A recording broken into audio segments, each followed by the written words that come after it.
Entrar em uma universidade é um sonho para muita gente. Mas apenas cerca de 12% dos jovens brasileiros entre 18 e 24 anos de idade conseguem alcançar o ensino superior. Boa parte deles mora em alguma capital, do sul ou do sudeste do Brasil.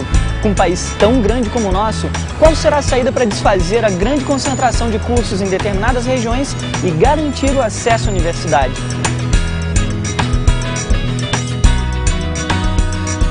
No programa de hoje, vamos mostrar como a presença de uma universidade mudou a rotina e a economia de uma cidade no interior de São Paulo. Você anda na rua, encontra com pessoas, você tropeça em conhecimento. Nosso convidado de hoje é o humorista Hélio de la Penha, do grupo Cacete Planeta. Pra surpresa geral, eu era um tremendo CDF, um nerd. No quadro Desafio, vamos ver como anda o espetáculo musical que os alunos criaram para presentear a escola e a comunidade. Aprendi a dar mais valor à música clássica.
Eu estou na Escola Estadual André Morroá, no Rio de Janeiro, e essa aqui é a Celeste, figura conhecida da escola, né, Celeste?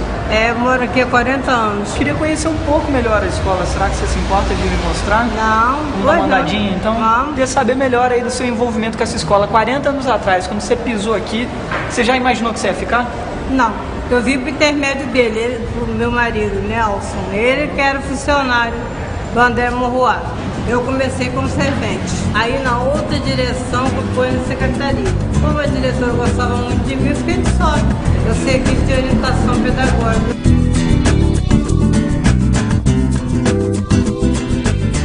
Famosa ela, né, aqui na escola? Muito. Você sabia que ela mora aqui já há 40 anos? Sabia. O que vocês acham, Gil? O que você acha disso, cara? Acho legal. Ah, beleza! Não quero saber, coisa ótima, final de ano aqui. Mas também, moro na escola, vê aluno o ano todo. Final do ano você quer ver aluno? Não. Mas você estudou, Celeste? Só estudei só até a quarta série primária. Meu sonho do meu pai era que eu fosse professor. Mas quando você não tem um empurrãozinho, você acaba ficando. Karina, você está se preparando para o vestibular só daqui a alguns anos? Como é que é? Ano que vem já eu pretendo fazer, porque eu já vou estar no terceiro ano. Você acha que, por você estudar aqui na André Morroá, você acha que você está preparada para encarar uma faculdade? Acho que sim, até porque aqui já foi referência e continua sendo. Até agora a gente ganhou outro prêmio de gestão escolar. Acho que aqui é um bom lugar e eu escolhi o lugar certo para vir, para me preparar.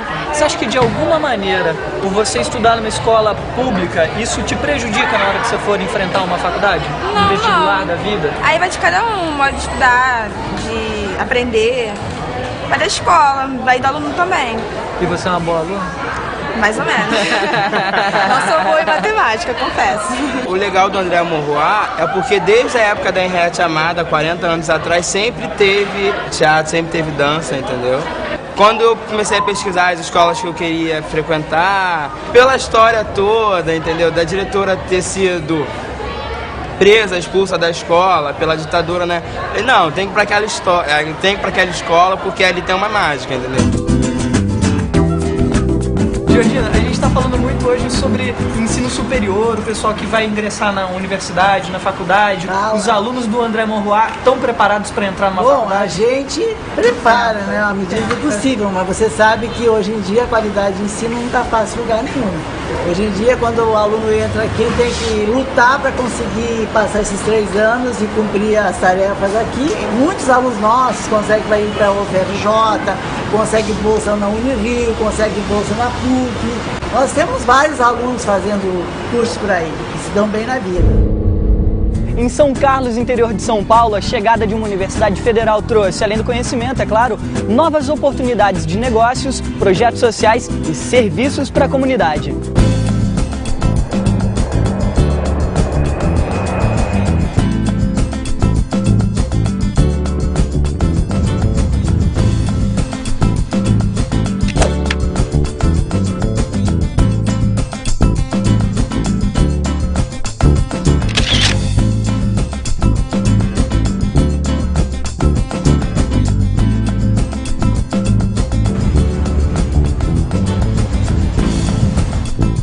Eu vim para São Carlos por ter conseguido entrar na faculdade, na UFSCar aqui, né? Minha ideia inicialmente era morar em São Carlos até concluir a universidade, né? E voltar para Jundiaí para buscar trabalho nos grandes centros. Porém, eu tive boas oportunidades de me fixar aqui em São Carlos. Também me preocupo muito com a qualidade de vida. São Carlos oferece uma qualidade de vida muito boa, principalmente se comparado com grandes centros, em relação à segurança, à cultura.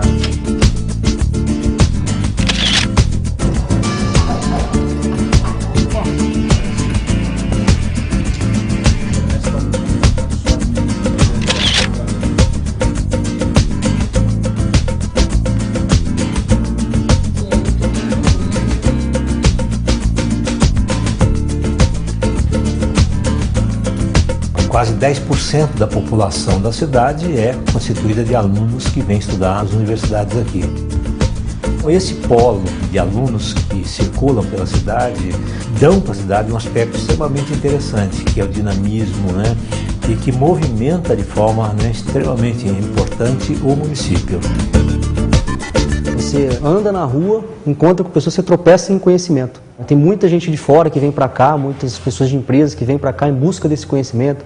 Aqui você se encontra num almoço, de repente está sentado numa mesa, várias pessoas. Um estudou fora, fez doutorado fora, o outro está pesquisando algo de ponta aqui, de áreas de conhecimento completamente diferentes. Então, às vezes, numa reunião rápida, num almoço, né, surge algo muito inovador dali, ou se troca muita informação. Então, é um ambiente vibrante para você estar só vivendo nele, para você entender isso.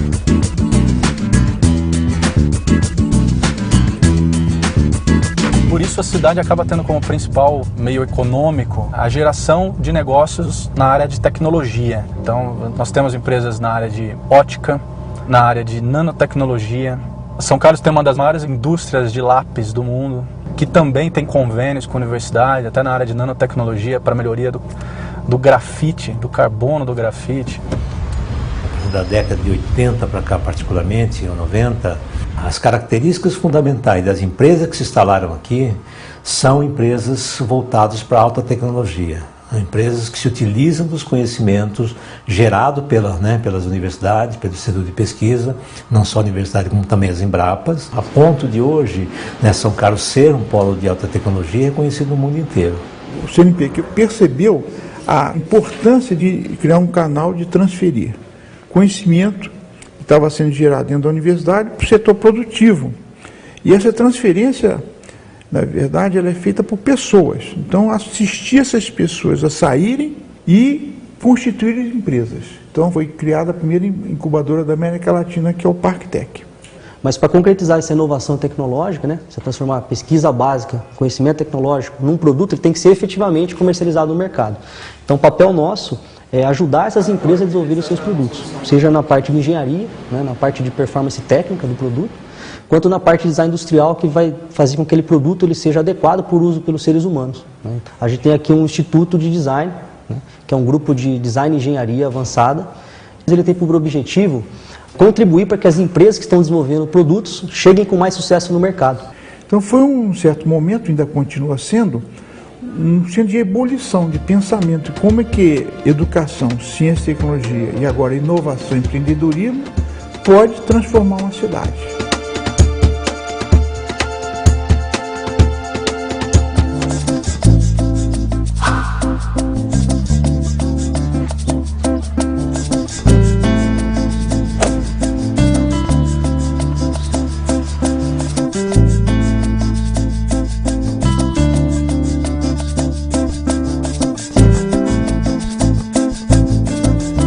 A Incop, nesses 10 anos, vem atuando no sentido de produzir conhecimento, mas entendendo que produção de conhecimento inclui tornar esse conhecimento acessível para quem precisa dele na sociedade.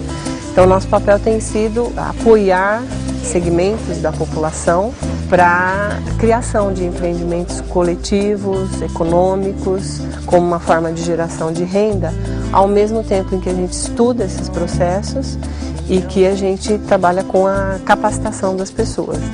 A gente se propõe a implementar os princípios da economia solidária na nossa realidade. Então, cooperação, companheirismo, pensar no outro. Então, a gente traz isso para a nossa prática.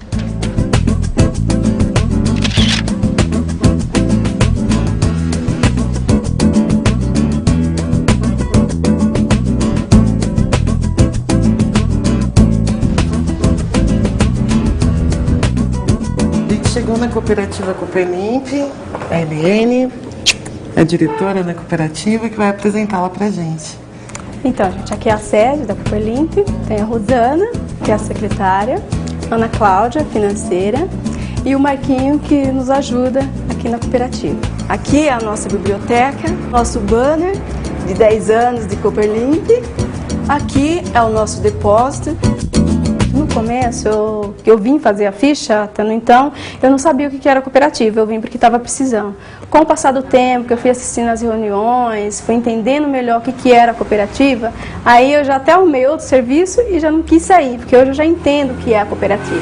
Eu quero que ela cresça, eu acho que isso é legal, né? Você ter o seu próprio trabalho. Nós somos o patrão.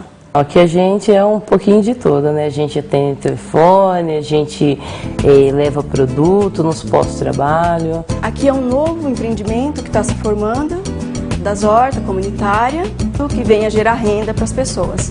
Essa ideia veio da incubadora, né, de São Carlos, que eles auxiliam a gente, e eles veio também com a ideia das hortas. Eu era uma faxineira, entendeu? Então eu ia trabalhar 2 vezes por semana. Eu não conseguia ter o meu dinheiro para, né, suprir minhas necessidades, né? Então o que mudou muito foi que eu consegui entrar na cooperativa. Hoje eu tenho minha casa toda mobiliadinha, tenho carro, coisa que eu nem sonhava em ter, hoje eu tenho. E nesse meio a gente aprende muito. E eu quero aprender a administrar, eu quero aprender muito mais.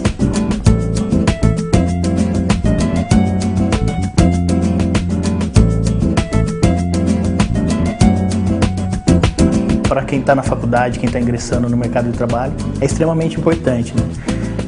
A gente tem aqui no berço, em casa, perto da família, perto de tudo, grandes empresas, grandes apoiadores, grandes projetos sendo executados aqui no interior. E isso dá total respaldo para buscar outros caminhos em grandes centros ou realmente fundar novas empresas e trabalhar, fazer um plano de carreira aqui no interior, que é perfeitamente possível também. Esse pessoal que é daqui, mesmo fazendo universidade aqui, vai pouquíssimo para São Paulo. Tem um perfil de... Eu vivo no interior, eu estudei no interior, mas eu sou do interior. Ir para São Paulo é para fazer compra de Natal e de eletrônicos, né? Nesse ponto, a universidade oferece uma oportunidade a mais. Assim como pessoas como eu, que sempre moraram em cidades muito pequenas e não se familiarizam com a ideia de cidades enormes, é uma boa pela distância, que tem muita gente que não tem a possibilidade de se locomover grandes distâncias. E é interessante também porque existem cursos que demandam espaço físico de cidade interior, por exemplo, agronomia e tal. Baseado nessa tendência de descentralizar, né, o mercado, a qualidade de trabalho, e em busca de melhor qualidade de vida, São Carlos teve um destaque muito grande. Então hoje ela já tem gerações formadas com esse novo pensamento de que o interior também pode, né, e já tem tudo aquilo que um grande centro tem de atrativo.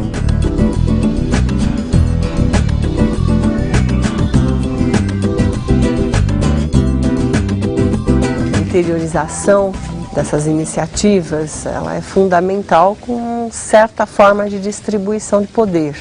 A possibilidade de se ter centros de produção de conhecimento, de processamento dos problemas, e nos vários lugares, e tendo como objeto os problemas desses vários lugares, é de uma certa forma geradora de um equilíbrio maior.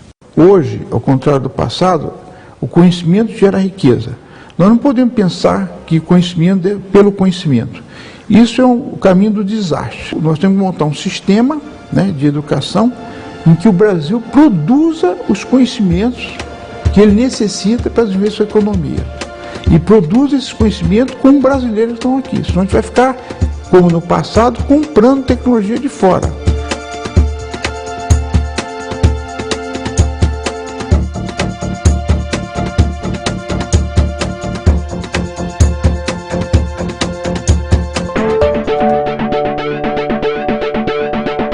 De fato, a universidade é um grande empreendimento econômico, ou seja, ele tem impacto na construção civil, ele tem impacto no comércio, ele tem impacto na cadeia de empregos, não só dos professores universitários, e tem um impacto para a fixação de profissionais no interior. O salário inicial de quem tem educação superior é de cara quase o dobro daqueles que não têm. Portanto, tem um significado econômico importante e tem um significado de participação, de entendimento das coisas, de participação como cidadão, que só fazem o país melhorar. Eu nunca entendi o que é osmose. Se a gente colocar açúcar em um morango, o que acontece? Parece que a água presente no morango sai e umedece o açúcar. E é isso mesmo que acontece. Mas por quê? Vamos lá. Na vasilha estão o morango e o açúcar. Do lado de fora do morango, a quantidade de açúcar é muito maior que dentro. Então a água do morango se desloca do meio que tem a menor concentração de soluto, que nesse caso é o açúcar, para o meio de maior concentração. Assim, os dois meios ficam equilibrados, com a mesma concentração de soluto. Esse movimento da água se chama osmose. Vou repetir a definição para ficar bem explicadinho. Osmose é o nome que se dá ao movimento da água entre meios com concentrações diferentes de soluto, separados por uma membrana semipermeável, ou seja, que permite somente a passagem das moléculas de água. Esse processo é um tipo de transporte passivo, importante para que haja troca e transporte de substâncias em células animais e vegetais. É ele que controla a concentração de sais nas células do corpo humano. Aí tem um detalhe importante, tudo ocorre sem gasto de energia. Mas se você acha que vai aprender por osmose, tá enganado. Não adianta dormir com o livro embaixo do travesseiro que o conhecimento não vai passar pro seu cérebro. Mas que ideia!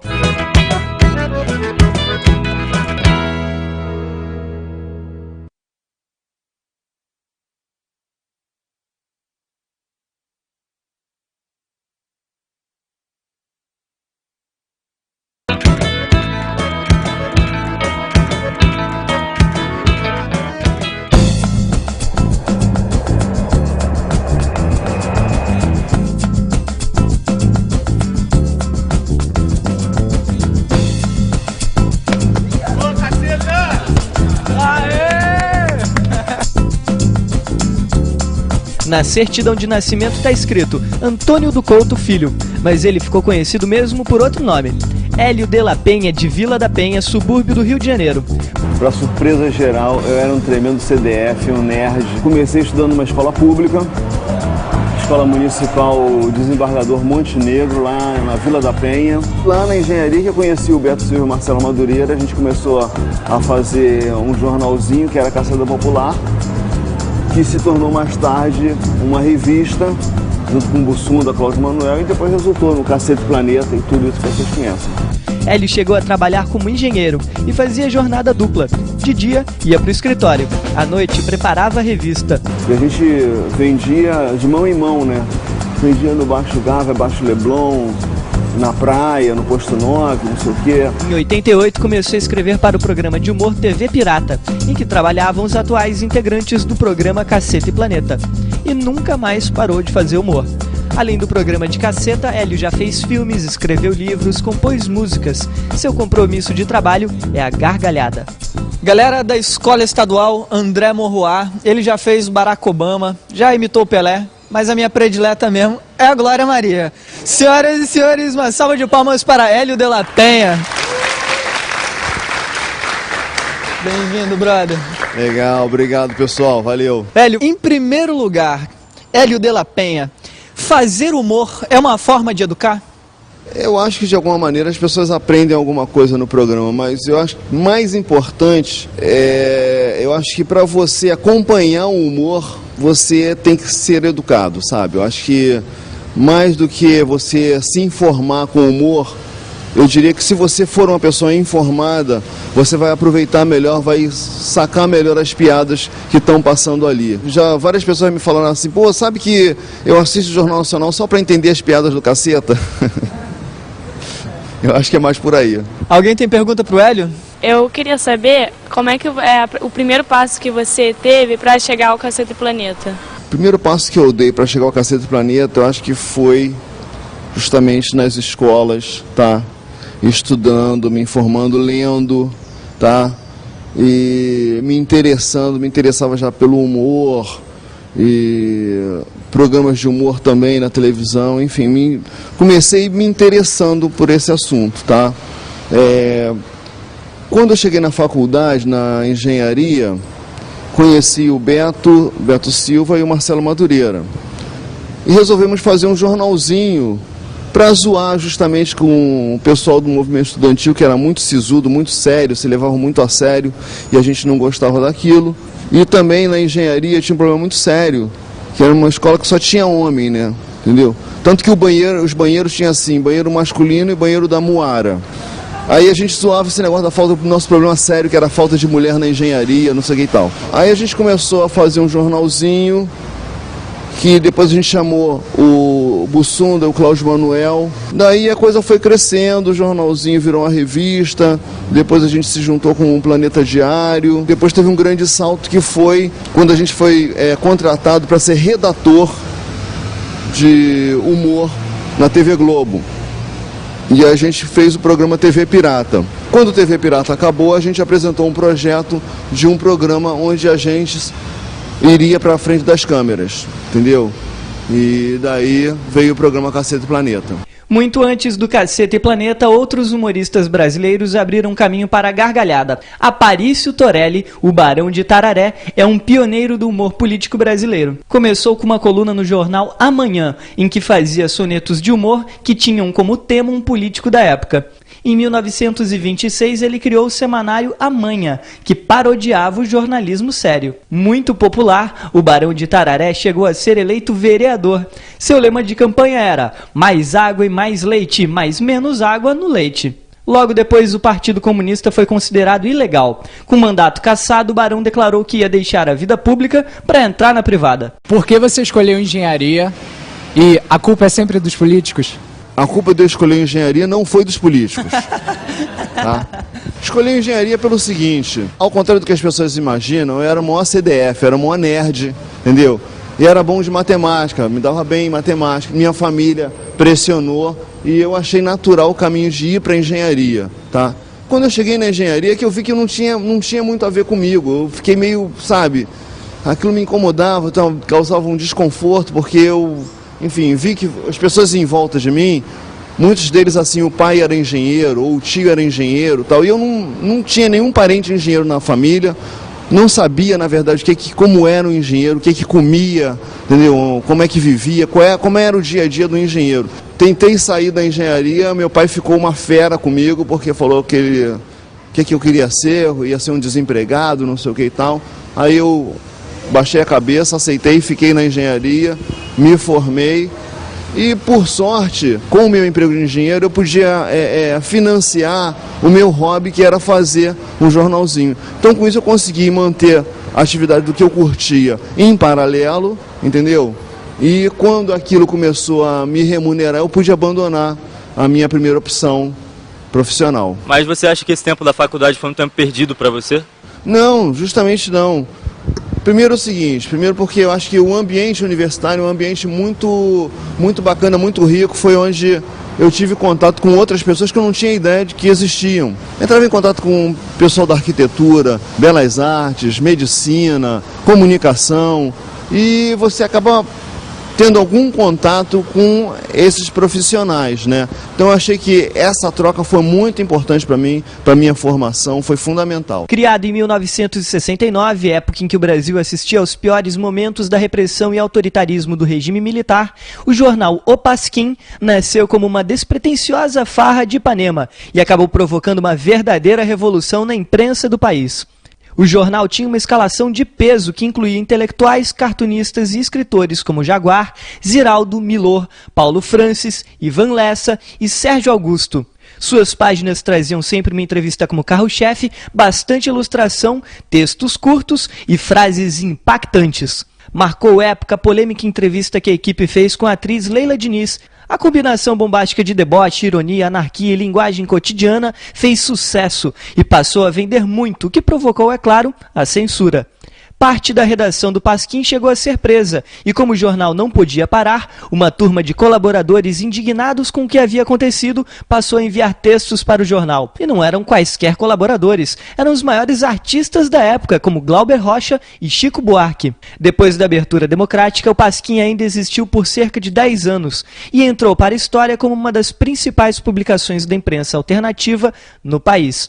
Símbolo de resistência e de humor inteligente. Ô Hélio, atualmente, cerca de 12% dos jovens de 18 a 24 anos de idade, mais ou menos, conseguem chegar numa universidade e fazer um curso superior, né?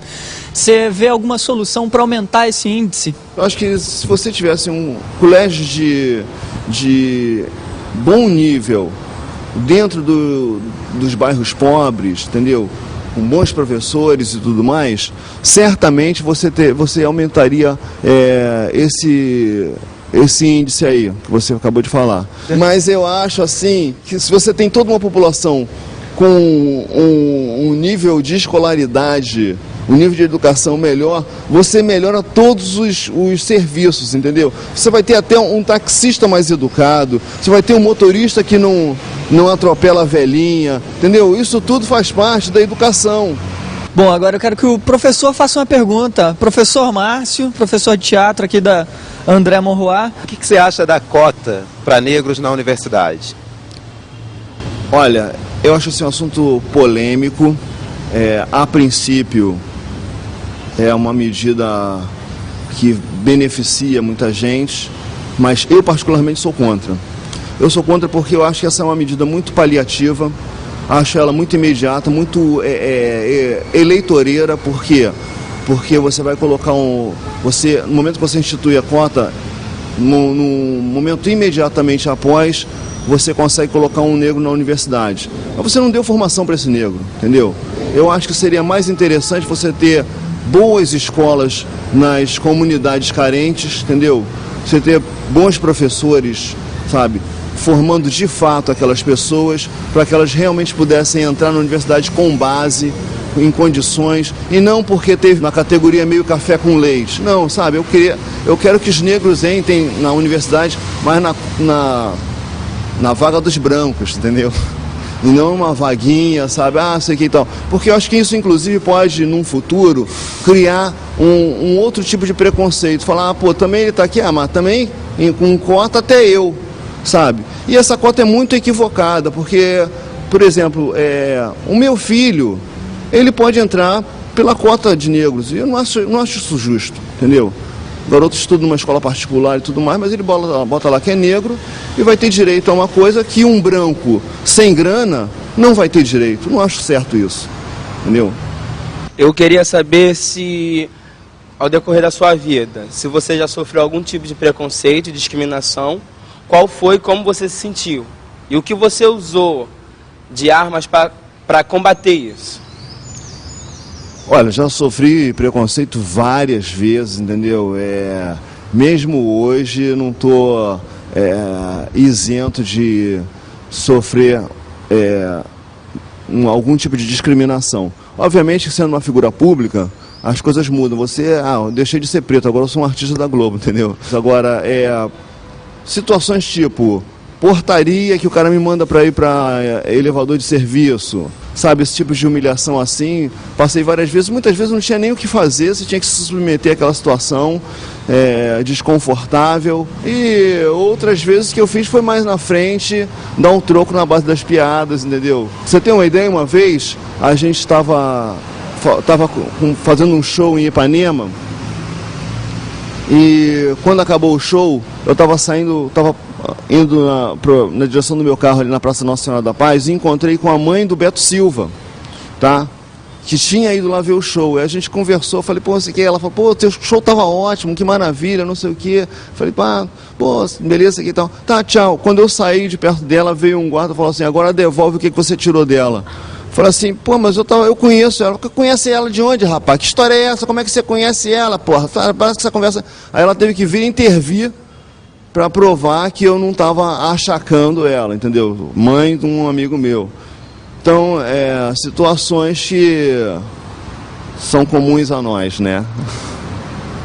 Agora, como você vê essa trajetória do simples jornalzinho que você vendia, de bar em bar, de mão em mão, até esse grande sucesso que é hoje o Cacete Planeta? Bom, primeiro a gente não planejou isso, tá? Foi uma coisa que depende de vários fatores, entre eles a sorte também, né? Mas uma coisa fundamental nessa trajetória é a persistência, sabe? Porque se a gente tivesse feito um jornalzinho, falando assim, vamos fazer um jornalzinho para fazer muito sucesso, aí a gente venderia aquele jornalzinho e falaria, pô, não fez muito sucesso, vamos desistir, entendeu? Na época que a gente começou a fazer jornalzinho, várias pessoas começaram a fazer jornaizinhos e pararam porque a coisa não está indo adiante e tudo mais. A gente insistiu com aquilo, ficou o tempo todo preocupado em como aumentar a repercussão daquele jornalzinho. A gente chegou até a grafitar muro, fazendo piadinha e tudo mais, enfim, tudo na intenção de criar um barulho em torno do nome da Caceta. Então a gente é uma preocupação permanente da gente, não só como criar a piada, como isso aqui, mas como fazer essas piadas chegarem ao público, tá? Então, essa persistência, essa nossa preocupação permanente, essa nossa ligação com a qualidade do que está sendo feito, eu acho que é o motor do sucesso atual do Caceta. Neto do Barão de Tararé e filho do Pasquim, a revista Caceta e Planeta nasceu da união da revista de humor Caceta Popular com o tabloide mensal Planeta Diário. Logo depois, os dois grupos integraram a equipe dos programas humorísticos TV Pirata e Dores para Maiores. Em 1992, foi ao ar pela primeira vez o Caceta e Planeta Urgente, apoiado no lema Jornalismo Mentira, Humorismo Verdade. Tem uma questão que é importante de eu te perguntar, que todo mundo acha que você é engraçado 24 horas por dia, né? Não. Fazendo piada e tal. Eu sou sério, assim, eu não... Acho que as pessoas imaginam que você é como você aparece na televisão. Mas na televisão são só 30 minutos, né? Então é mais fácil você ser engraçado durante 30 minutos do que ser engraçado durante 24 horas, né? Por isso, falando em piada, por isso que o Hudson agora vai contar uma piada pra gente. Vamos lá. O que uma impressora falou pra outra? Faço ideia. Esse papel é seu ou impressão minha? Mandou bem. Queria saber como você se sente, assim, sendo meio que um exemplo. As criancinhas, olha lá, mãe, quero ser que nem o Hélio de la Penha. Eu acho muito legal. É ótimo você ser querido, entendeu? Eu acho que tem uma responsabilidade, entendeu? Quanto maior a sua visibilidade, maior a sua responsabilidade, até com as suas atitudes. Você sabe que você está sendo visto, entendeu? Você tem que tomar cuidado com o que você está falando, entendeu? Você é uma pessoa desconhecida, você faz uma brincadeira com uma figura, aquilo tem um peso. Você é uma figura pública, você faz aquela brincadeira, aquilo se torna uma ofensa, pode se tornar uma ofensa grave. Então esse tipo de cuidado a gente tem que estar ligado. Um dos grandes problemas de ser uma figura pública e ser um exemplo e tal é o trânsito, cara, porque eu não posso parar no sinal e tirar uma meleca do nariz. Como é que é se vestir de mulher, se vestir de Pelé, como é que é se travestir, né, na verdade? Eu acho que no Caceta eu sou o cara que mais faz personagem feminina, né? Até porque, como eu sou um espada matador, eu vou lá e volto, entendeu? Sem o menor problema. Tem gente que não pode, que vai lá e não vai voltar mais, sabe? Mas assim, meu maior problema com essa história de se vestir de mulher é o meu filho de 5 anos. O Antônio, coitado, pô, ele sofre com essa história. E ele até pediu para eu prometer que eu nunca mais ia me vestir de mulher. E o problema maior para ele não é eu me vestir de mulher, é eu botar batom. Ele falou, como é que você tem coragem de botar aquilo na boca? Eu tenho que falar para ele, não, é assim que papai ganha vida. Atenção, senhoras e senhores. Foi dada a largada para a piada do Hélio de la Penha. O sujeito chegou em casa, aí sentou no sofá na frente, ligou a televisão, sentou no sofá e falou para a mulher dele, aí mulher, traz uma cerveja aí antes que comece.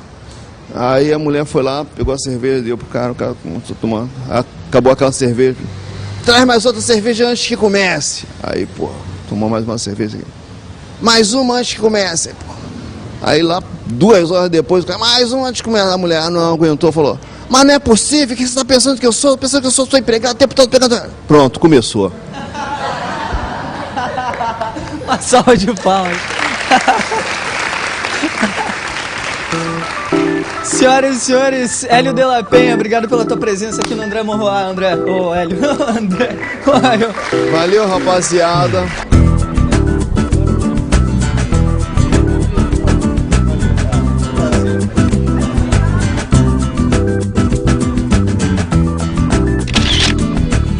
No próximo bloco é hora do desafio da música no Caminhos da Escola.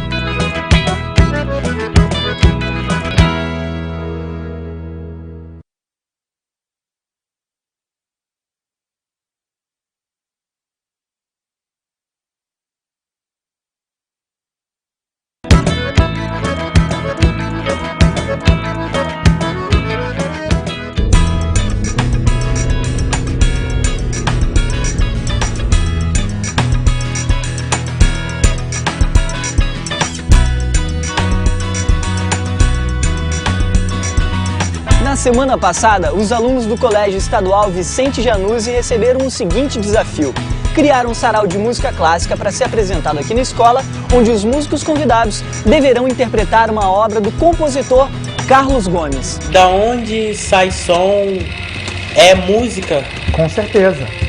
Qual vai ser o desafio de vocês? Vocês terão que criar aqui na escola um sarau musical. É através da música do autor Carlos Gomes. Professora, quais serão os métodos para realizar a pesquisa? Eu pensei aqui na escola, a gente pesquisar na sala de informática. Eu passo a caixa do desafio com todas as informações, utensílios e ferramentas para que vocês possam desenvolver o projeto. Além disso, os alunos também deverão desenvolver um programa para o espetáculo. Mas antes da gente lançar esse desafio, nós propomos um exercício muito interessante para os alunos. Vale a pena conferir o que rolou.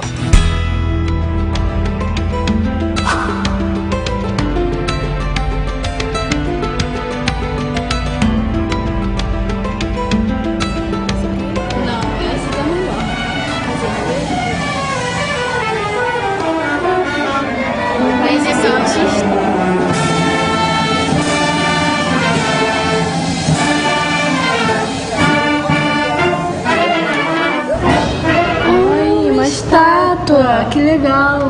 Vamos ver se a gente acha alguma coisa aqui sobre música. E essa parte que eu tô, eu acho que não tem nada não, só tem coisa de computador. Olha, que fala alguma coisa de música. Aqui, né? Esse aqui não. Ih, olha, eu achei. Aqui, legal, Carlos Gomes.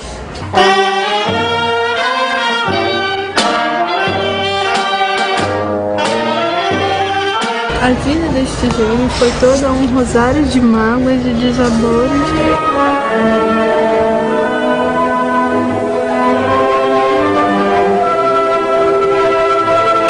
A música foi como se fosse uma salvação para ele, porque logo que ele perdeu a mãe dele muito novo.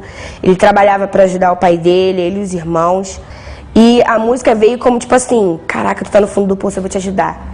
Aí ele criou uma bandinha com o irmão dele, com os irmãos e com o pai dele e começou a tocar música. Até eu ouvi a música Alvorada, achei bem interessante, bem alegre a música e que eu gostei da música.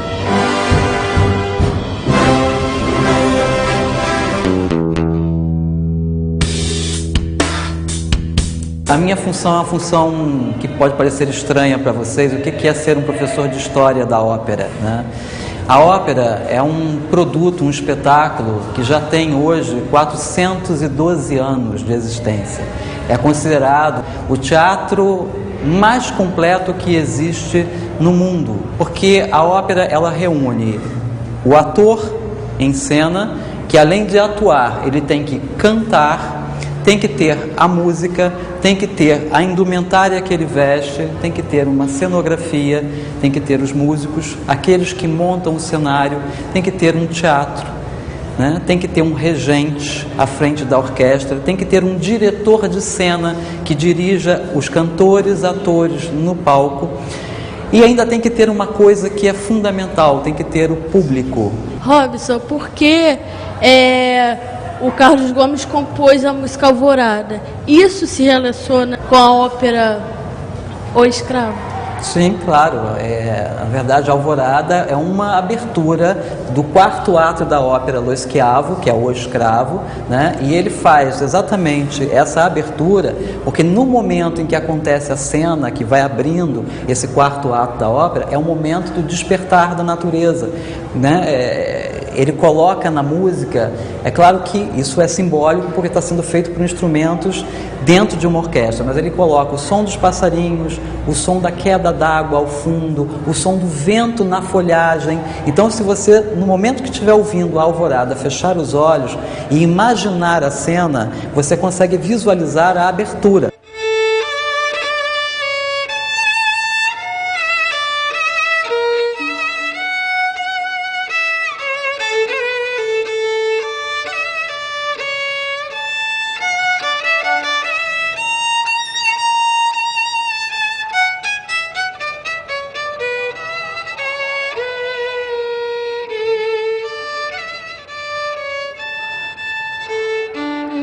Para você, qual foi o momento auge do Carlos Gomes? Bom, o primeiro momento auge dele é quando ele faz a ópera A Noite do Castelo aqui no Rio de Janeiro, que o imperador Dom Pedro II está assistindo a ópera e o elogia em público. Imagina, né, para um músico que não era ninguém ser elogiado pelo imperador do país, né, e dá a ele de presente uma bolsa de estudos para estudar na Europa. O segundo momento é quando, em 1870, ele estreia o Guarani na Itália, na terra de um outro grande compositor, que é o Giuseppe Verdi, e faz um grande sucesso, sendo considerado um dos sucessores do Giuseppe Verdi na Itália. São os dois grandes momentos assim, de auge na carreira do Carlos Gomes. Eu acho realmente fantástica essa iniciativa, exatamente para mostrar para esses jovens que muitas vezes não têm acesso a esse tipo de música, que é uma música, na realidade, bastante acessível. Eu aprendi a dar mais valor à música clássica, porque nunca não tinha o costume de sempre escutar. Esclareceu mais a nossa mente e a gente vai poder fazer um trabalho melhor com essas perguntas que fizemos para ele, que ele nos esclareceu bastante. Hoje em dia eu vou procurar pesquisar mais, procurar saber mais. Vou gravar um CD de música clássica para mim refletir quando eu estiver bem estressadinha, assim, sabe? Pessoal, agora eu vou colocar uma música do Carlos Gomes, né, uma obra dele, e eu gostaria que vocês prestassem bastante atenção nessa música e pensassem nas sensações, nas emoções, no sentimento que essa música vai provocar.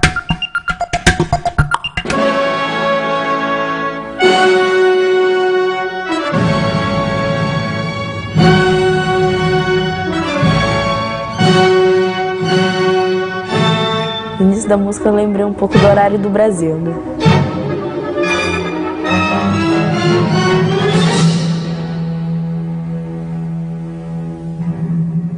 Quando eu fechei os olhos, eu pensei que eu não fosse conseguir ficar com os olhos fechados, mas aí eu consegui. Me veio um monte de coisa na cabeça, sabe? Lembrei de muitas coisas, das besteiras que eu fazia quando eu era pequena, sabe? Do suspense, aquela coisa assim, sabe? Do medo.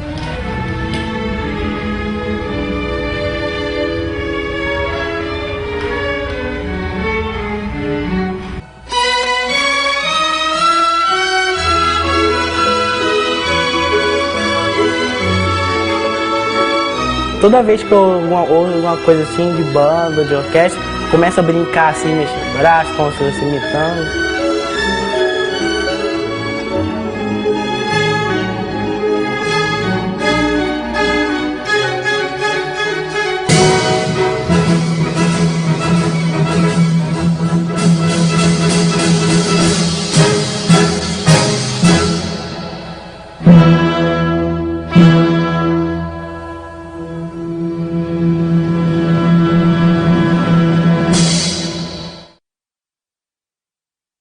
Pessoal, agora chegou outra etapa, outro momento do nosso trabalho, tá? Depois que vocês realizaram a pesquisa sobre a vida, sobre a obra do Carlos Gomes, fizeram o trabalho na internet, na sala interativa, na biblioteca, depois daquele encontro com o músico, com o professor de história da ópera, né, fizeram as perguntas todas, agora chegou o grande desafio. Primeiramente, eu vou dividir vocês em grupos. Esse grupo aqui irá fazer contatos com músicos que poderão nos ajudar no dia da apresentação do espetáculo, do sarau. Esse segundo grupo aqui vai entrar em contato com especialistas que irão orientar vocês na elaboração do programa que será apresentado aos convidados no dia. E esse terceiro e último grupo, vocês irão fazer a finalização do panfleto, né? Fazer a arte final, criar um layout para o nosso programa de apresentação aos convidados do sarau. Você falou 111, lá em casa 102, nacional, né? No próximo programa, pais, alunos, professores e funcionários da escola são convidados num sarau de música clássica. O Museu de Artes e Ofícios fica na Estação Central de Belo Horizonte. Ele foi criado para contar a história do trabalho no Brasil e ser um lugar de encontro do trabalhador consigo mesmo. A coleção representa os mais variados ofícios do homem brasileiro e tem peças originais dos séculos XVIII ao XX. São ferramentas, utensílios, máquinas e equipamentos de diversos tipos. É possível encontrar desde uma forma para bolos na seção de ofícios da cozinha até uma roda de fiar na parte de ofícios do fio. O museu revela que mesmo quando inventa uma peça voltada para o trabalho, o homem usa sua capacidade criativa, sua sensibilidade e muitas vezes acaba produzindo verdadeiras obras de arte.